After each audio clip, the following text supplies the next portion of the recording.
దేవేంద్రుడి కుమారుడైన అర్జునుడు యుద్ధంలో మరణించడం అసాధ్యమని ఉలూపి చెప్పింది. అర్జునుడు మరణించలేదని, నీ శక్తిని నీకు తెలియజేసేందుకు నేనే స్పృహ తప్పి పడిపోయేలా చేశానని ఉలూపి చెప్పింది. ఉలూపి సంజీవమణిని స్మరించింది. ఆ మణిని అర్జునుడి హృదయంపై పెట్టగానే అతను లేచి కూర్చున్నాడు.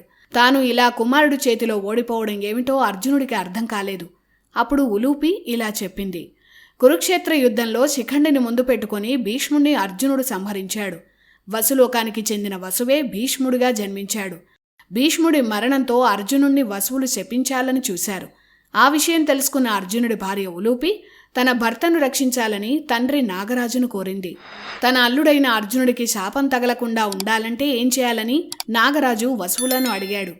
తన కుమారుడితో జరిగే యుద్ధంలో అర్జునుడు మరణాన్ని చూడాలని, అదే పరిహారం అవుతుందని వసువులు చెప్పారు. అందుకే బబ్రువాహనతో యుద్ధం జరిగేలా చేసి క్షణకాలం పాటు అర్జునుడు మరణించేలా ఉలూపి మాయ చేసింది.